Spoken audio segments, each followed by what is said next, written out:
Tell me how to win your heart, cause I haven't got a clue. I'm gonna enjoy some nice boiling hot tea on this 103-degree day. It's weird how totally peaceful it is after 4th of July. Mm-hmm. It's like Let's celebrate for the our past 2 independence weeks. by blowing shit up. It's not even just on the 4th of July, too. It's in this neighborhood, it starts in like the middle of June. Right. It's like June 15th to July 4th. And then car alarms are going off every time fireworks are going off, and it's really fun. But now today, it's just like... It is, and there's something, I can't remember, I read something around, there's a reason that many countries have their independence around this time. Mm-hmm. There's some esoteric significance to the 4th or like that first week of July. Oh, really? I can't remember what it is. It's actually not a great reason. It's actually sort of a dark manipulative thing. Of course. Of course. I think that looks good. Yeah, that's good. The heat just makes me feel tired, so I look like... It is hot. I know. It's hot. 1,000 degrees. What's the temperature? It is 105. Can you see that? No way! 105. Oh And my here we are goodness. enjoying a nice hot cup of tea. Oh, I love this. Constant comment. Mm-hmm. Hi. Hi. This is our first official video since I've moved here. So much has changed since the last time that we filmed. Mm-hmm. Most importantly, my hair's red now. Yes. You are here. I'm here. This is Officially a amazing. Los Angeles resident, currently in the midst of apartment hunting, but that shouldn't be no problem. Things have come totally Full full circle. circle finally, and you're here. And I love that something that you said was that you were committing to being I here. was trading readings with a friend, and she said in the reading, she said, "Oh, I see." She goes, "It looks to me like your time here in LA isn't going to be too long." And I was like, with every fire within me, like rose up, and I was like, "No, absolutely not. I'm done moving." And I had just like 2 days before had this conversation with my guys, and I said, "Look, I'll do whatever you want, but I'm not moving again. LA is it." Mm-hmm. And so when she said that, which kind of I think actually this relates to some of our questions today, but when she said that, like something within me rose up and I just made this claim, and I said, "Absolutely not." I said, "You tell them, because I just told them a couple of days ago, you can reiterate this. I'm not moving. This is it. I'm done." Yeah. And then you and I talked about it a couple days later, and you were like, "Isn't it interesting how spirit sometimes presents us with information in a way that really catalyzes us? It fires us up and puts us in a position to finally make a choice." And Well, I did. absolutely. I like to say spirit tells you what you need to hear in that moment, and sometimes that might just be that thing to really make you absolutely anchor down what your convictions are, not necessarily to go, okay, I'm going to bend on what it is that I know that I believe in. So. Bingo. Yeah. So Well, welcome. I'm here. Thank you. I'm glad to be here. Let me turn What's that? that can't be bing bonging. Beeping. So yeah, I'm here. We survived the 4th of July. We're baking in a pizza oven as we speak. And not only are you here, but you're also at House of Intuition now. Yes, I so am. It's just the coolest thing ever. I mean, just to make it all about me for a second, how excited I am to have you as a part of the team. And I am and I thrilled. just feel like your presence actually really raises up the whole energy of the whole place. So thank it's you. awesome to have I you appreciate there. that. It's lovely to be there. Absolutely. For those of you who are watching, I'm there every Wednesday and Thursday doing oracle card readings and sound healings, and every other Saturday. You guys come to LA and visit us. You now can come to one place and actually see both of us. see both of us. And we also, I don't want to say too much, but we do have some things in the works that we are planning on collaborating with, and some offerings that we're going to have there at the house. So keep your eyes open. Uh-huh. They're coming. And today is all about, we threw out to our social media channels for you guys to send us questions that you wanted us to talk about, that you wanted us to answer, and we got some really good ones. So thank you. So many good questions. And let me just grab that. And some information that for those of you who sent us some really profound questions of a very personal nature, a lot of stuff around trauma. And so I just think it's important to state that we're not going to talk about this in this video, not because we don't want to, but because that subject I think deserves more than just a question and answer. Yeah. I think that we can do actually a whole video around trauma and how to work through that and how to release that or heal that. So thank you for those questions, and please know that we'll get to them, just not this time. Right. And if we didn't answer your question, we're keeping all of this in the file so we get to it, and hopefully you guys will get exactly what you need out of this video today. And one of the things that I wanted to start with was actually a question that's came up from some of my students. We've been doing a series of guided meditations, which are called path workings. And so you go through the Kabbalistic tree of life and you explore each path of the tree, each sort of realm of the tree. And some of the things that you encounter there are different archangels.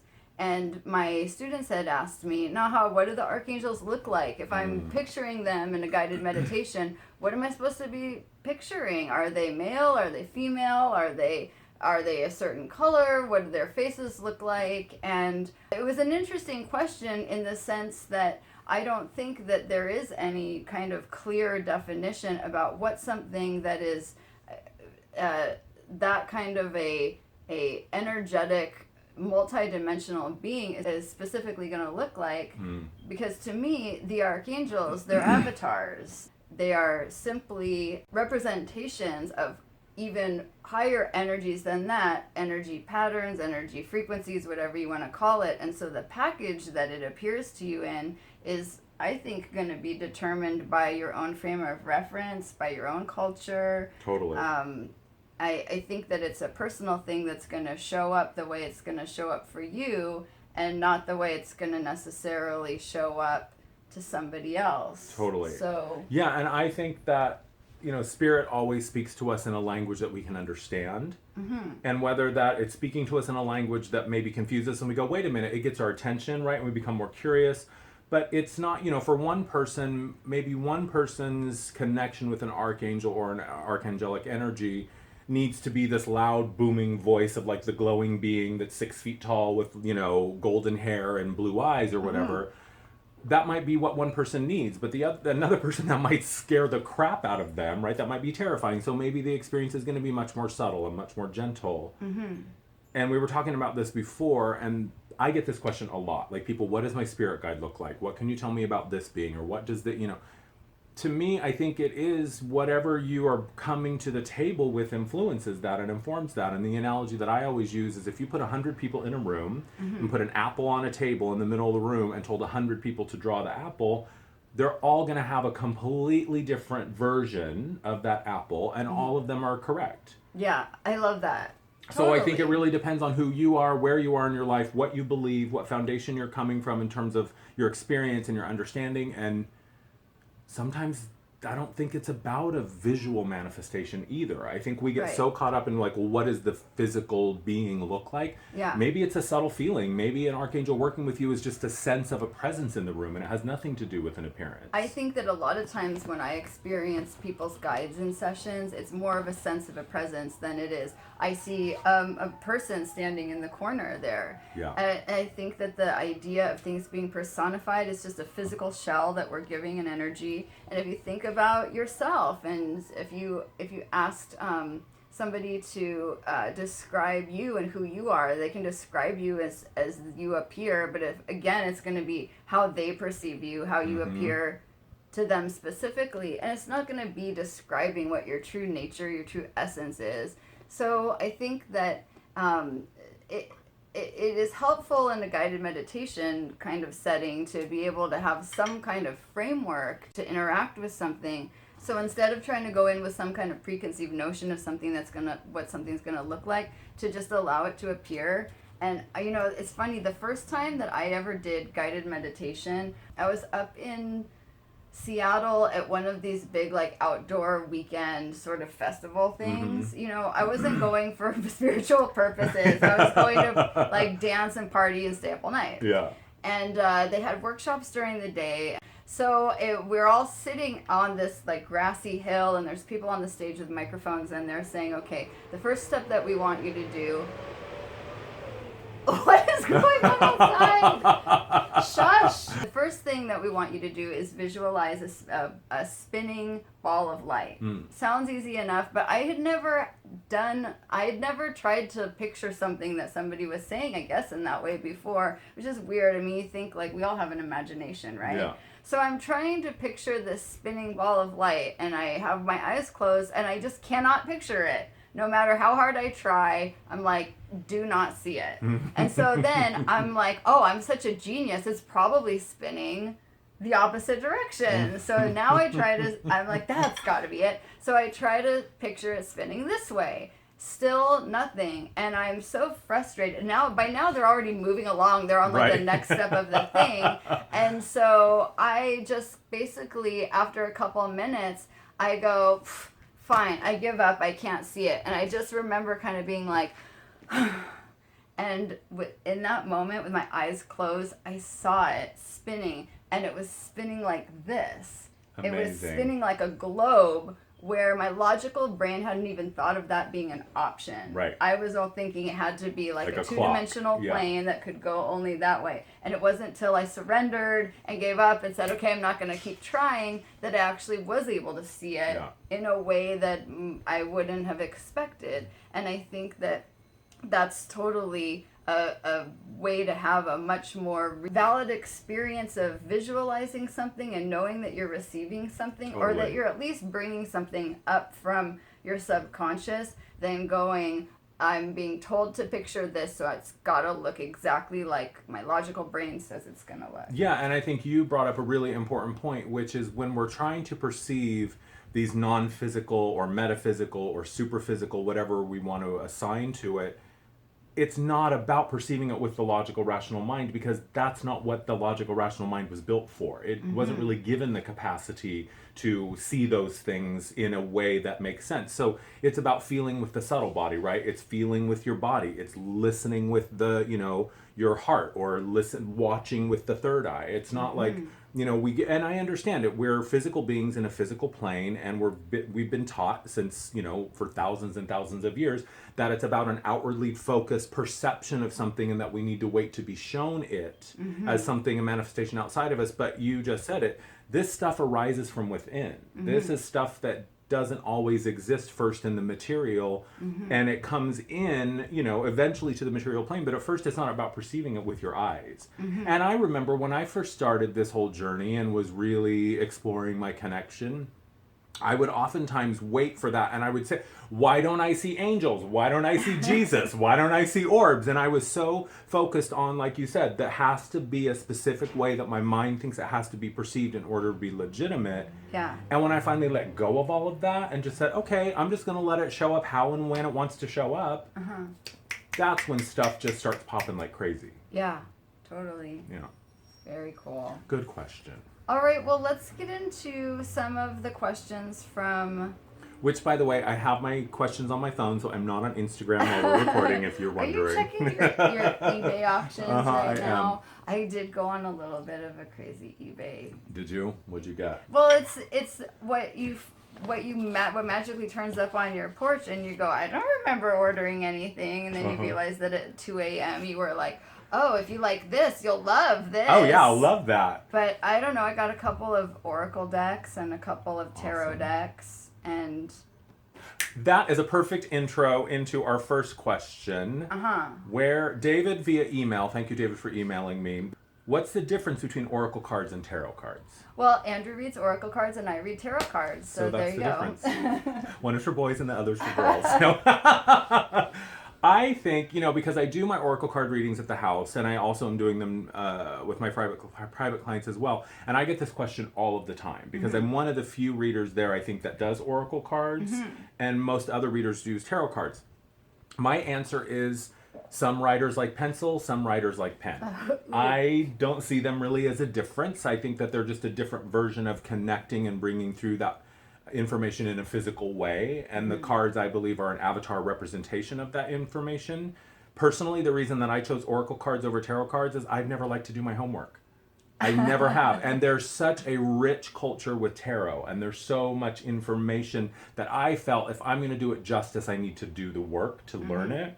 So I chose, because I'm a Virgo, and I'm also a lazy Virgo, because I'm Libra rising. So I have that sort of flighty, like, I don't want to do it thing. So I chose oracle just because it was something that I felt was easier, and I didn't have to do my homework. I love, some people like pencils, some people like pens.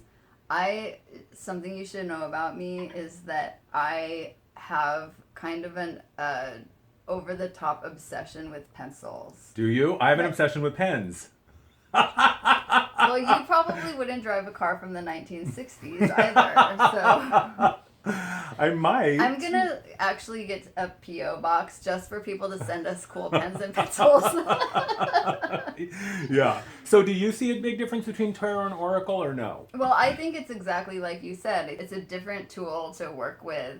And I think that one of the things about oracle cards is that they're much more freeform. It's much less of a structured kind of thing, where tarot, there's a set kind of designated 4 suits. The regular playing cards derived from tarot. Yeah. So you get the same 4 suits representing the 4 elements, and then you have your major arcana. And in really what I think of as oracle cards is they're kind of like the major arcana. Yeah. You know, they're individual affirmations, statements, ideas, symbols, or things that are kind of universally understood ideas that would show up for you at any point in your life when that's the message you need to hear. One that, like you said, does have kind of like a longer history and maybe would be considered a little bit more occult. And then I think that oracle cards, in a sense, are a little bit more modern, but the idea of an oracle is not modern at all. So yeah, and I think that's the thing I love about tarot is it has that tradition. It has that sort of requirement that you must learn and honor the information and study and really do the work to fully understand it. And I love that about tarot, but that was also exactly the reason that I didn't feel drawn to it, because I was like, I want to just get to reading today. Like, I don't want to have to spend another few weeks. But I also understand it's an ongoing thing. The deck that I use, the John Holland Psychic Tarot, is actually kind of a perfect marriage of the tarot and the oracle deck. And it has the major arcana reinterpreted. It also has the minor arcana reinterpreted. And so I like that there is a structure inherent in the cards, but that it does leave you that really free form, sort of organic way to interpret the information as you see fit. But I don't know. I always feel like the divination tool is only as good as the reader. oh my God, totally. You know what I And mean? a good reader is going to take whatever it is that they are seeing in front of them and just use it as a jumping off point to get the conversation going, to get things channeling through. And 2 different people, just like the apple analogy, could put the exact same cards, whether tarot or oracle, in front of them and give an absolutely different reading. Totally. So, and sometimes if I'm doing a reading, it's directly to the cards and I'm very clearly seeing that the cards are the message. And sometimes those cards are a jumping off point, and then we go over here and we never really reference the cards again. So it just kind of depends on the person, I think. Oh, here's one that I love. So Melissa Witchy from Instagram says, what is your best advice for working in a very tense or toxic work environment? And if you're in a job that you hate or that's not compatible with you anymore, what can you do to manifest something more in alignment? That is a great question. And I think many of us, myself included, can relate to that, because I remember working jobs that I hated and crying in the shower before work because I didn't want to go. What do you think is a good response to that? What would you have tell I ever someone? told you about my very first job? I mean, you might have known about this like 20 years ago, but my very first job, I was a student at the University of Washington, and I got a job at the hospital there on campus as a body parts bagger. Oh my God. How did I never know this? And what a creepy freaking job. Yeah, so it's like down in the bowels of the hospital, and it's after people have had anything removed Like from their amputated body. or... Amputated, cut out through a surgery, removed for whatever reason. So you're putting like arms and livers and stuff in bags? It was a lot of like internal things, but there actually one time was an arm. Yeah. Blech. It was like the most disgusting thing ever. And they told me and I got paid, I remember it was like $4.80, which I think is what was minimum was wage minimum at the time. wage at the time. And they told me that it was a filing job. But they never told me that it was going to be filing like Intestines. lungs, uteruses. Oh you my know. gosh. And I always I was always hoping that there would be like a really cool tooth that would come through that I could take home as like a souvenir. But they were, anything that came through was always totally like rotted and disgusting and gross. But speaking of like tense toxic environments, because every single day I never knew what I was gonna see, and I was like so horrified by the idea that I was gonna like open up a container and something was going to be looking back at me there. So I don't think that's what Melissa was really talking about, but that's, you know, dealing with parts of people can sometimes be just as tense as dealing with people. And I mean, you know, no matter how bad it is, you could be working in the basement of a hospital filing uteruses and arms and livers. It could always be worse. Yeah. And I feel that one of the most important things for situations like that is to just not set it up as with the assumption of it's absolutely going to be the worst possible day every single time you go in, because in that way you're not giving any allowance for the fact that you might work a job that you hate, you might work with toxic coworkers, but it doesn't mean that all of those levels are going to be at a 10 all the time. That's a great point. And if you go into it just thinking like, oh, today's going to suck, I'm going to have to see this person and they're going to scream and yell at me and then we're going to feel all tense over here, then chances are like that's just what it's gonna be, and you're going in like almost inviting that energy, like bracing yourself for that impact. And not that I think that people should be unrealistic and be like, oh, you know, like wishful thinking, maybe today's gonna be okay, but if you can kind of center yourself in a sense of like, today I'm just gonna like stay in my own lane, navigate things the best that I can. And who knows, maybe you'll find that you know there are like those moments or pockets that aren't as bad. Yeah, totally. And I think, and I get this question a lot, especially with my clients in my mentorship program. It's a lot of people really wanting to shift circumstances. Yeah. And so it's not just questions about like, when am I going to meet my husband, or is this the right job for me? So one thing that I always tell people to focus on is consider that, like you just said, when we are assuming that this is going to be the worst day ever once again, and it's just on this loop of misery, we're really setting ourselves up for that experience. And I think a lot of times we get really, really focused on, if I'm in a job or a relationship or a circumstance that I don't want to be in anymore, right? It's less than ideal, it's not safe, it's not healthy for whatever reason. We oftentimes turn that into a prison. And what I mean by that is our focus then becomes, how do I escape? How do I get out? How do I escape? How do I get out? I'm stuck. How do I escape? And we have just created a prison for ourselves. I had a spiritual mentor tell me years ago, and I've talked about this a lot, Matt Kahn, and he said in one of our sessions, he said, Andrew, without the desire to escape, there can be no prison. Ooh, and I thought, so deep. And at the time, I thought, well, that's the stupidest thing I've ever heard. And I remember being really angry and very reactive to that statement, but he's right. It's not to say that you should pretend that things are great when they're not. You should just put on a happy face and fake it till you make it. But rather than focus on how do I escape, turn your focus to what am I nurturing? What am I building? What am I creating for myself? And if you can't think of something specific, focus on the feeling. I would like to call in a little more joy, a little more ease, a little more creativity, a little bit more collaboration, a little more autonomy, whatever it is that you don't find in your current situation, start finding a way to cultivate that elsewhere. So then it's not about how do I escape this, it's about what am I creating and working on that serves me, that fills me, that excites me, that brings me joy. Even if it's something that is totally unrelated to your profession, you have no idea how this will ever pay the bills, it's not about that, it's just creating something else so that your misery is not the loudest voice in the room. And as you continue to perpetuate the things that you love and satisfy you, eventually that grows bigger and bigger and bigger. And over time, it creates like a gravitational pull, and it just pulls you into its orbit.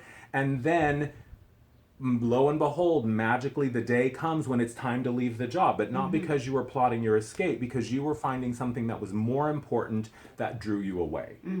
That's how I look at it. I love that. There you go, Melissa. Well, one thing that I also can suggest to people when they're looking for that escape hatch of the prison, like you said, is I think that it can be a way to kind of let go of that need of like, when do I get out? When do I get out? Counting the days down, is to go ahead and choose a day in the future that you'll see as your deadline. From this point forward, I don't know where I'm going to be, but I know that I'm going to not be here. And I will suggest that people actually put that down in their calendars. And it's almost a way to say, okay, I don't have to keep worrying about it. I have the day that I'm going to be walking in and giving my 2 weeks notice. Yeah. And I'm just leaving it up to the universe now. So if that's 3 months from now, if that's a year from now, to say I've already established, I'm making the choice that that's going to be my cutoff point. And so with that, you're allowing things to happen in the meantime that can help lead you there without having it to be like a daily thing that you're thinking about. I love that, because it does make sense. If we're sitting there and we're saying, how do I get out? The message we're sending to the universe is, I'm only focused on being trapped. But when we make a claim, kind of like what I was saying in the beginning about saying, no, I'm done moving, LA is it. When you say, okay, 9 months from now, I'm gone. Done, spirit. This is the stake I'm putting in the ground. This is the claim I'm making. I'm putting you on notice that you've got 9 months to help me find a way out. Yeah. And that's really how it works. And until we make a clear decision, the only thing it is potential. Spirit meets us at the point of action. Until I make a decision and a choice and I put my stake in it and I say, no matter what, this is it. Spirit's just kind of waiting. Well, all right, you're miserable. You've made that very clear. You're miserable. You want out. Cool, we get it. And when are you going to decide what's next? Right. Totally. Because people will say, well, I can't leave this job until I have another job, and I can't do that until I have this amount of money saved, and I can't do this. And it's like, well, make a claim. Pick a day, make a claim. I like it. What is the best way to clear energy blocks between ourselves and our significant others? Did you see this one? Especially during this very emotional July with 2 eclipses in a row. Yeah, because we do have the partial lunar eclipse on the 13th, and then I think it's the 23rd is the full lunar eclipse, which is the longest lunar eclipse of the century. Yeah. It's going to be an hour and a half, I think, of full total lunar eclipse. Whoa. For 100 years, it's not going to be longer. Well, I am just hoping that these eclipses this year are some kind of a bookend to the totally crazy energy that started with the eclipses last year. Remember we talked about that with the solar eclipses on my birthday last year. And so now here we are. We're going to be entering Leo again soon. And it feels like there has to be like some kind of a culmination, some kind of a coming full circle from that. I would hope so, because I think it's just another intense kind of. Because I'm tired of saying in my energy forecast every month, hang on, it's going to be intense for the rest of your life. That's a really good question. I mean, the first thing that comes to mind, because I'm currently having a situation with someone close to me that there's a lot of static between us to the point where we're not even speaking, and I think that I personally always, whenever I have static or beef or a problem with someone, conflict or chaos, maybe it's just me and the way that I am, but I always ask of myself first, what is my role here? Like, I'm always going to claim responsibility first. Sometimes I realize, like, oh, okay, it wasn't really my responsibility, right? I had a very small role in this. But I always just sort of, my first place I go is, how can I shift this? What have I done? How have I contributed to this? And what I'm realizing is, I think a lot of times we believe that things need to be healed or cleared or shifted or transmuted or transformed. That is true, but I think sometimes it's just a matter of accepting that the relationship I have with someone is just kind of contentious. We're just kind of oil and water. We're just incompatible in many fundamental ways. And sometimes the thing that releases the tension between two people is just accepting that that's how it is. Right? It may not be what I wanted. It may not be my dream relationship. It may not be what I intended to experience moving into it. But the desire to escape the present moment always creates suffering. So when I just say, all right, well, right now it sucks. Right now we're blocked. Right now it's, tense. And I'm just going to accept that that's it. At least accepting it removes a little bit of a layer of some tension and some anxiety. There's also a method that I like, and I just call this like higher self meditation. So if there's someone that you're having issues with, or someone that you're, feeling incongruent or sort of like you're butting heads, I always just sit down, go into my spot in meditation, find the connection, imagine that I'm sitting at a table and across from me is an empty chair. And I set the intention in the meditation. I say, okay, I am connecting through my higher self to Naha's higher self. And then I invite her higher self to sit down across from me at the table. Sometimes it looks like you, it might be a being of light, or look like an angel or a spinning ball. Can it look like Sally Bowles from Can Cabaret? look like Sally Bowles from Cabaret, thanks. yes. Your Liza Minnelli fantasy. And then I just have a conversation and I say, what is needed here? What can I tell Andrew? And how can he approach Naha? What does Naha need here? What's the point here? What's the connection or the point of tension? And sometimes the answer is, oh, well, she needs this and he needs that, and so blah, blah, blah. Sometimes the answer is, this is just how it is. It's just kind of tense right now, and just let it be. Mm-hmm. I think we get stuck oftentimes in this spiritual world, and I know I do. It's like we're always looking for a cure or a fix or a way to treat it or heal it. Mm-hmm. And sometimes I think it's just about accepting that sometimes things are uncomfortable, sometimes things are tense, and sometimes things aren't exactly what we would want them to be. Totally. And I think that something like an eclipse or some sort of larger astrological shift can just like bring those things to the surface, but it's also bringing them to the surface so that they can be dealt with, so they can be looked at, so that they can be acknowledged, or maybe even not dealt with, but at least so that they can not just be suppressed. I find it really interesting what you just said about this idea, this technique that you have of visualizing and connecting your higher self to the other person's higher self, because I think especially in relationships, we have oftentimes a relationship with that person, and then we have a relationship with who we want that person to be, or who we think that person should be, God, or who we imagine their higher self would be if they would just like do it. And there is a difference between a person's higher self and what you think the person should be, or what you imagine that should be. And I think that if you can, in that kind of meditative setting, let go of your sense of like, this is what I picture. If only this person would be that. You've got to let go of that. Totally. Let go of your assumptions of that, and really connect with the reality of what a person's higher self is. That's not your preconceived notions about that. And that, I get this question a lot in relationships too, if I'm doing relationship readings or relationship work. And this is something I had to realize, is that we so often say, because we have an ability as intuitive, empathic, sensitive individuals, and we all have this ability, it's just some of us don't have it turned on yet. Mm-hmm. We all have this ability to see the pure potential in someone, to see who they could be, to see the true nature of their sweetness and their light or whatever it is. And we so oftentimes fall in love with their potential. Oh, totally. You're not dating someone's potential. You're not dating their higher self. You are dating the human that is standing in front of you with all of their stuff present. So, yeah, you may be very able to see the beauty of this person in their ascended state, but that's not who you're dating. Mm-hmm. You're dating the person that's come into this life and all of the baggage and scars and whatever else they picked up along the way, and it's just a matter of, accepting people as they are in front of you. And we do attach to like this ideal of, oh, but they could be this and they could be that. Sure.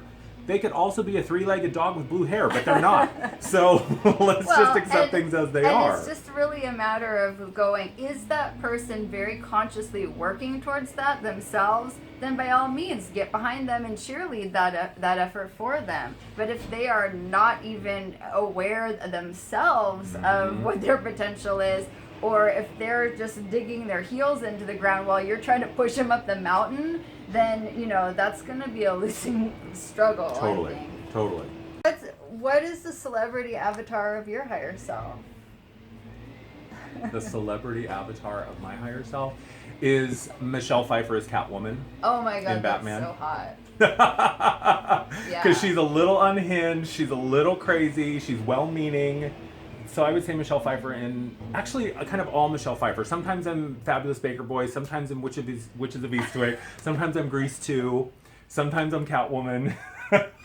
Grease 2? Yeah, she was in Grease 2. Oh my goodness. Cool writer. Don't you remember when she sits on the ladder? I don't remember. Oh God, you have to Google it. I've completely sweated through the back I know, of I'm my getting dress. boob sweat. That's why I'm like, I keep trying to like cover my sweaty breasts because I don't want people to see them. They wouldn't judge us. They're just sitting there looking at our higher selves. Mm-hmm. Yep. Don't I look like Michelle Pfeiffer?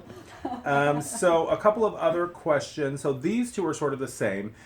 Rachel underscore 1133 from IG asks, I see a lot of angel numbers repeating lately. What does that mean? And then there was another one from Kim from Facebook. What are some telltale signs to look for that your spirit guides and team are around you? Yeah. Number and angel signs is one of them. Do you know how many people have been asking me that? Now, it is a question that comes up from time to time, but I would say for the past 2 months, it's almost a daily thing that people are asking me, why am I seeing 444, 333, 666? Why are these things showing up again and again and again? Yeah. I think that there's a couple of answers. I think the first one is just generally that's spirit, your guide, your team, your angels, your higher self, whatever you call it. They're just trying to let you know they're around you. They're just saying, hey, we're here, what's up, we're present. If you need anything, if you want anything, we're just letting you know that we're with you. I think so there's just that sort of general answer that's a good sign. I see spirit and angel numbers all of the time, but what I find lately is they're showing up more specifically when I'm, like right now, I'm doing some candle work and I have a couple of candles burning. And I have seen, since I lit those candles 2 days ago, man, it's everywhere. Angel numbers and spirit signs are everywhere.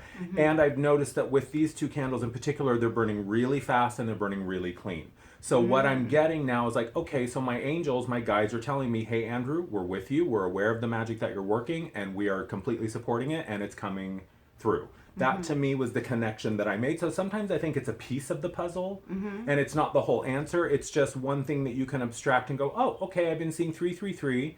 You can research what that means if it's important to you. And sometimes it brings more information to the picture. But I find generally it's just your team letting you know that they're with you and that they're communicating. Well, I agree. And I think that the answers of what does a specific order mean or specific number mean, I think it's very subjective, and I think it depends on your tradition. I mean, Eastern belief structures have ideas about certain numbers being lucky or unlucky, and different versions of numerology mean different things will show up, and sometimes it's what people have sort of channeled through or answers that they've gotten, which might not apply, or they might. So when I think that my approach is very similar to yours in that it's not so much like, what does this specific number series mean, as much as it is, this is a point where things are lining up, where your guides are letting you know, like, we are here, and this is a time to be aware. And I, in those moments,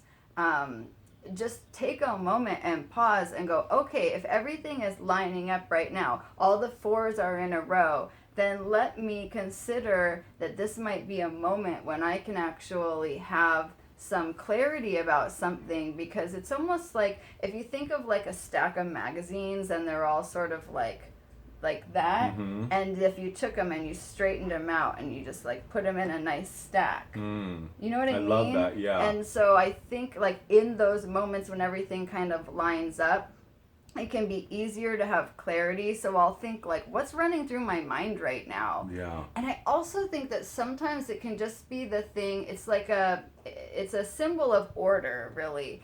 And it can be the thing to kind of snap us out of some kind of spinning mindset. Right, like future tripping. Yeah, we're just like wherever our brain might be at any given moment. But then we look at the clock and we see that, and then it can be that sort of shift that we need to be like, hey, stop spinning out and just kind of like focus and be here in the present with your guides. Totally.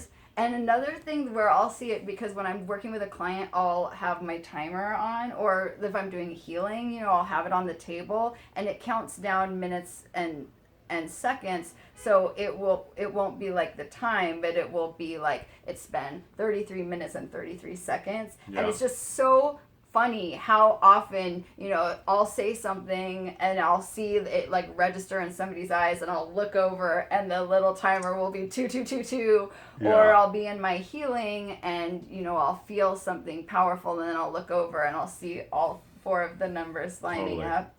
So I do think it is that little hint. And I was thinking about this the other day also. I was like laying in yoga, you do Savasana, dead body pose, the best yoga pose ever. And there's a clock on the wall in the room, and I always find myself looking at the clock and thinking, oh, when am I going to get out of here? And And I was just thinking that thing of looking at a clock when you're in something like a classroom or at work, you're not making time go by any faster. I don't know. It reminds me of what you were talking about earlier with this sense of like creating the prison. Yeah. There's a sense of like time that we can't control, and then there's a sense of just right timing. You know, the Greeks called that kairos, just synchronistic time, the right time when things are meant to happen. And I think that's what those number sequences can tell us. Yeah. Of course, those can show up other places than clocks too. Yeah, and I've been seeing them a lot on license plates. I'll see them like in receipts or just anywhere that there's number sequences. I'm always tickled by that. Yeah, me too. And like this morning, for an example, you know, I've got a lot going on right now, just personally and professionally, and kind of, you know, I'm apartment hunting, so I've just got a lot in the air right now, and there's a lot of potential for anxiety with me because I like things to be a certain way, and I like predictable, you know, I'm a triple Virgo, so that's how I like it. And this morning I like look, it was like 8:18, 8:28, 8:38, 8:48. I swear it was like every 10 minutes I was looking at the clock and I was like, okay, 6 in a row every 10 minutes or whatever it was, 5 in a row. I was like that very clearly. And so I stopped and I asked myself, okay, right now what's going on? And I was like, oh, I'm totally spinning out, thinking about a million different things. I'm not present. So in that moment, it didn't matter to me what the number sequences themselves meant. Yeah. I just took that as a sign that, Andrew, be present. All is well. Yeah. You are not in this alone. You are being assisted. The questions and the requests and the desires and the intentions you've set are coming to you. Like that clarity in what you desire is on its way. Just let it be. Mm-hmm. So, and then the second part of that question is like, how do we know our guides are around us?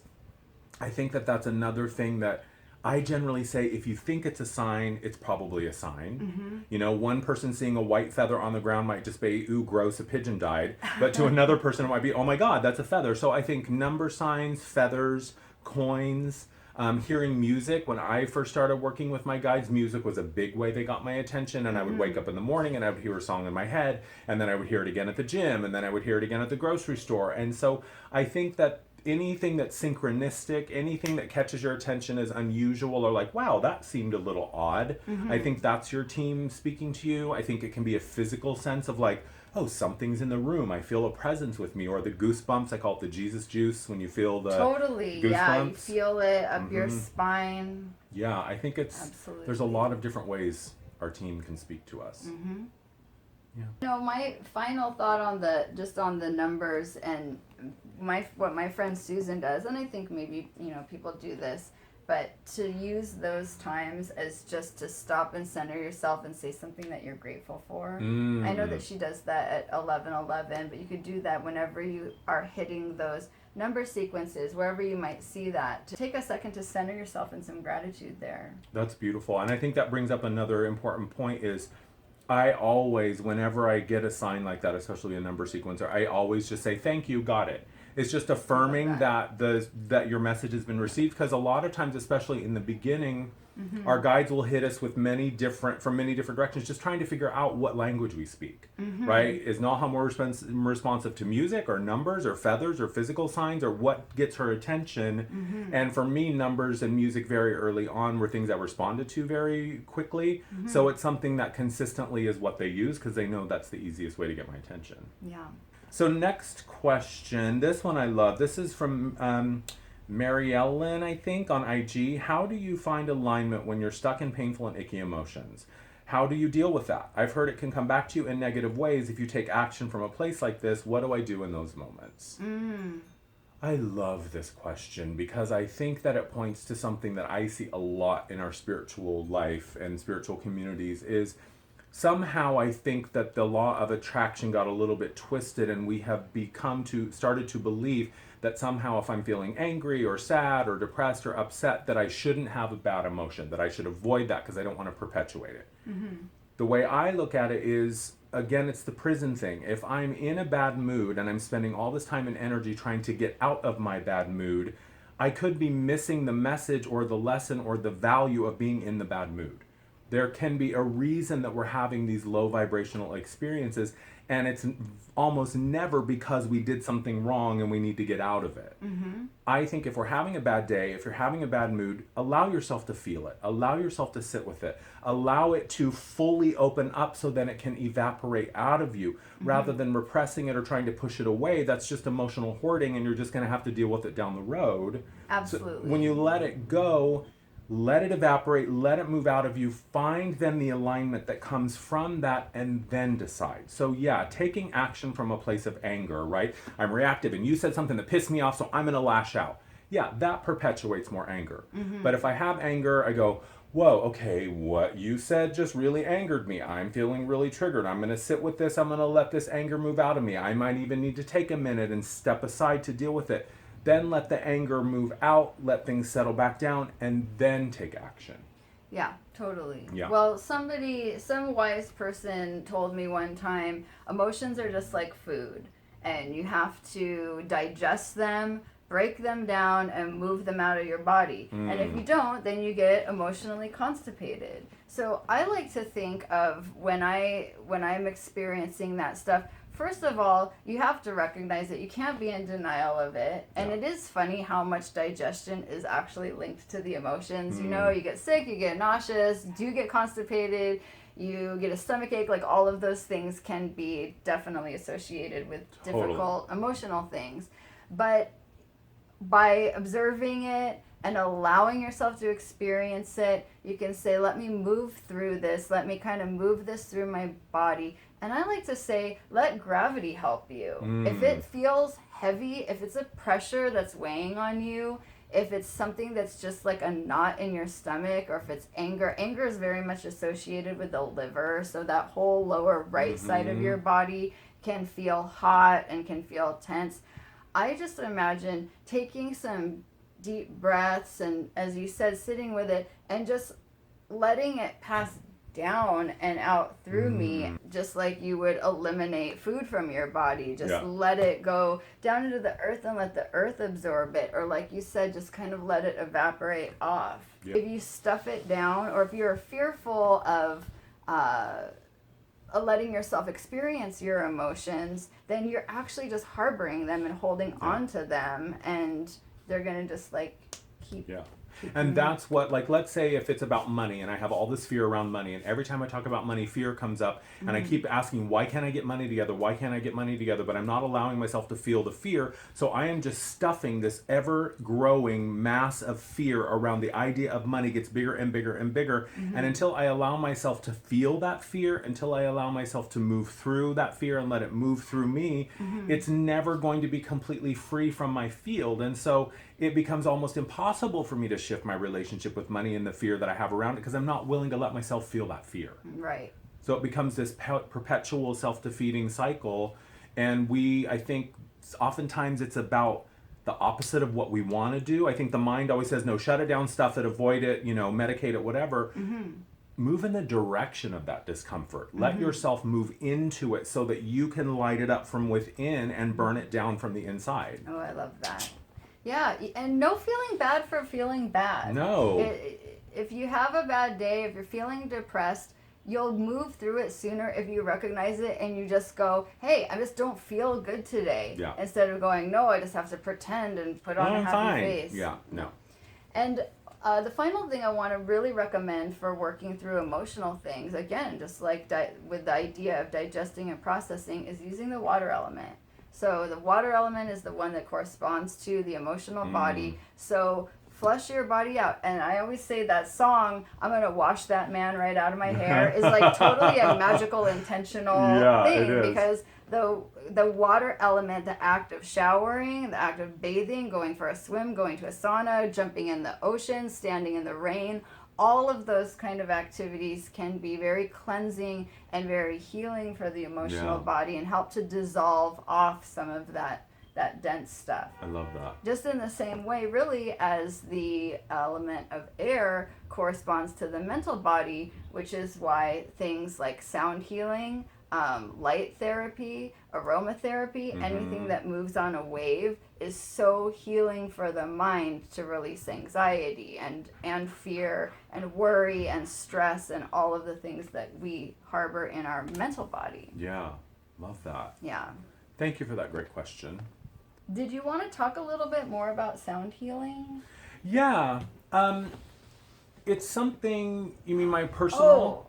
Huh? I want to show you something. Okay. Hold that thought, because sound healing just came up, and because of that, it's very much a thing that you are That I do. doing.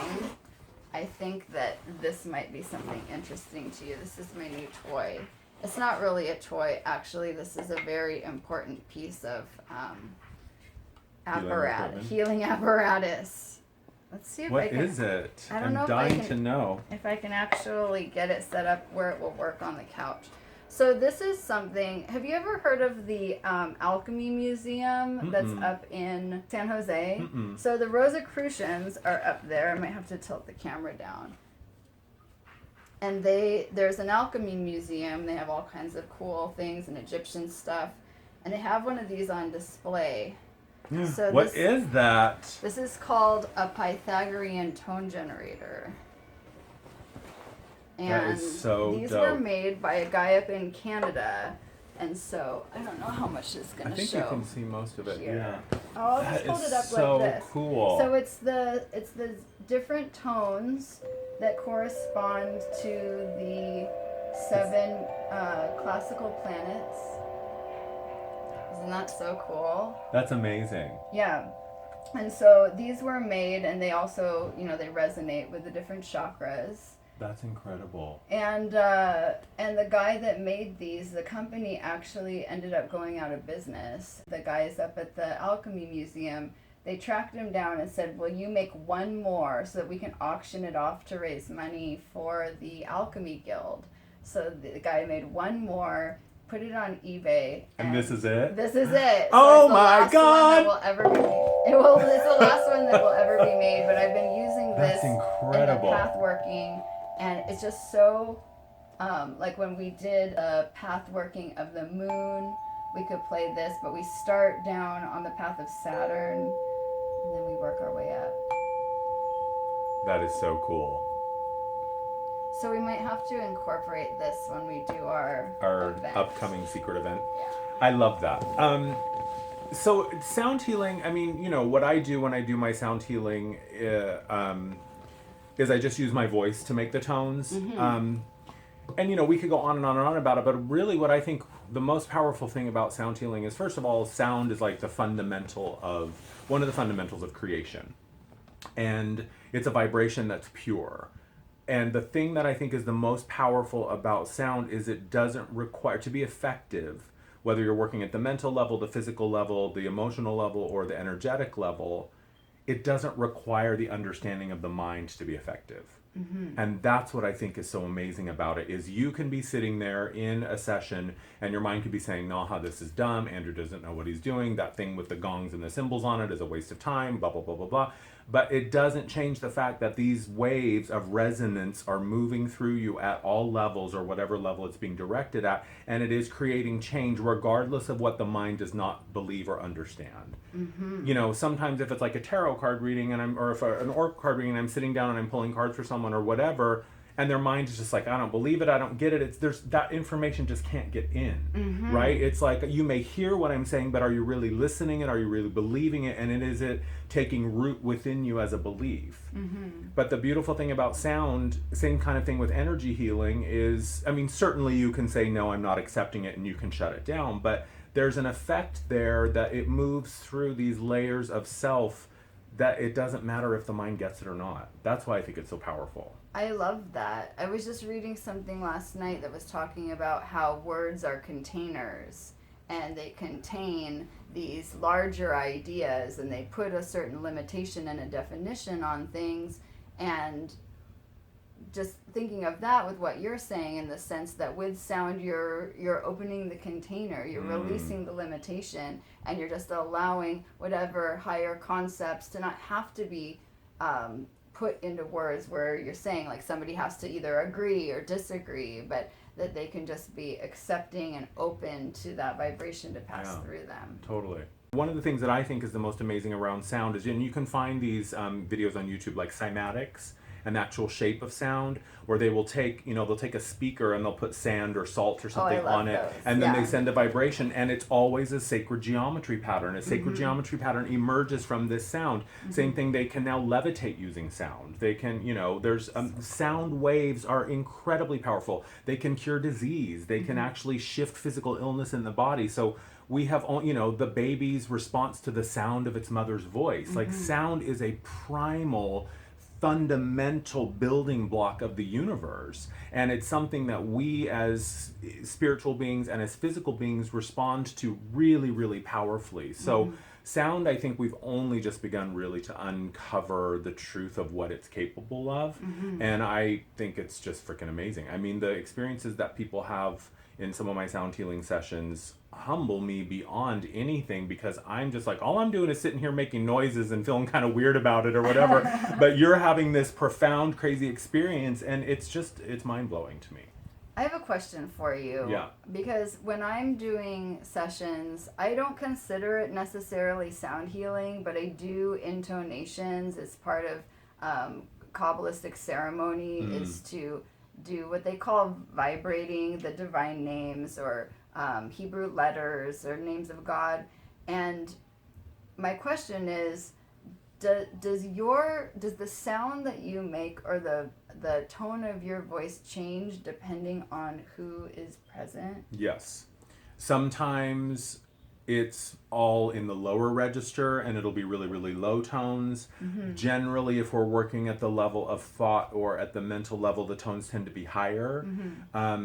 If it's someone that's really, really stuck on something that's deep in the body, like if we're talking about one of the lower earth-bound chakras, then it's a deeper, more guttural thing. Lately, also, consonants have started coming in. So now it's like T and Ka and Ha and like these sounds. And to me, it's all, I hear the note before I sing it. So I'm taking my cues from what I'm hearing. But yeah, it does change. Sometimes it's all over the place and we're kind of going up and down the scale. And sometimes it's in a very narrow bandwidth of frequency. But yeah, it does change. Yeah, because I notice for myself, not even just my voice sounds different, but even my singing bowls sound different. I can have the same bowl and strike it over somebody lying on the table, and it will sound very full and very resonant. And then the same thing on someone else, and it will sound like clunk. It's just so interesting how the recipient, their energy frequencies and what they're giving off, even if it's not perceivable to the ear, does resonate, and those waves are intersecting, and it does kind of like, it does change things. Yeah, the interface, I think, is definitely different depending on the person. Well, I feel like this has just been, once again, such a completely interesting conversation. I love these little talks that we have, and there's not just a lot of people in my life that I can sit down and talk about all of the things that we have covered today. And I am so appreciative to everybody who sent in questions. Thank you. That was great. And as we said, if we didn't get to your questions, don't worry. Continue to ask and put things out there. And just to remember that the number one best resource that you have is going to be your own internal intuition and your own understanding, and to go to that first before you go to look up what does somebody else say something means, or something should look like, or how I should feel. Get to the bottom of being able to know yourself, trust yourself, find your own center, and kind of work outward from there. Totally. Yeah, I think our sense of discernment is the most valuable tool we have in our life, as well as in a spiritual context, is feel into something, right? When you're reading it, what is the response you're feeling? When you are having an experience, and you're going out here for validation or explanation, and of course that makes sense. That's what, the mind does. It's always seeking, but the first reference point can always be internal, and just ask, what does this mean for me? What is the value of this for me? What else can you show me? Let me hear it, let me feel it, let me know it, make it clearer, make it louder. I don't get that. I think that was a sign, but I'm not sure. Can you please show me again? It is an intimate relationship with the divine that we're in the process of building, so it's all got to start, I think, with your own internal reference point. Totally. And I say keep the questions simple. If you're getting started with this, like you just said, with my guides, when I'm getting started or trying to connect with something new, I will just ask the question, show me a sign. That's it. Yeah. Help me to know you better. Yeah. I don't need to know all the details. Just a simple question will usually result in, it will give you better results than something that's more complex. Yeah, totally. I agree. So tell my audience, Andrew, where can they find you? They can find me, House of Intuition. I'm there every Wednesday and Thursday, the location on Sunset. And then every other Saturday I'm there as well. You can find my social media, YouTube, Instagram, and Facebook is Andrew Martin Energy. My website is andrewmartin.energy, and you can go there to read about the sessions that I offer, my mentorship program, any classes or workshops that I have coming up, which Naha and I are working on something that's coming up soon. But yeah, Andrew Martin Energy. Just You Google guys, that and you'll this find me. guy's amazing. So please take the opportunity if you are able to have a session, and you also do phone sessions, Yeah, right? do phone sessions, do online sessions, do in person. We both do phone sessions, so Yeah. you can call the House of Intuition to book with us. All of my information will be down below. You guys know you can find me at 22 Teachings.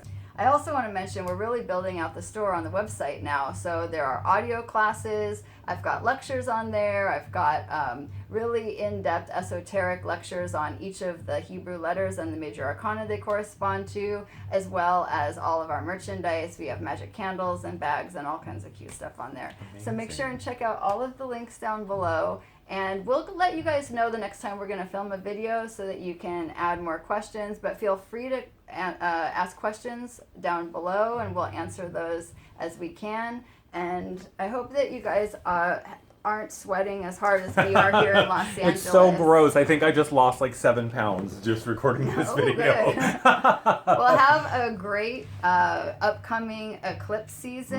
Mhm. Stay calm, stay cool, and we'll see you guys next time. Bye. Bye.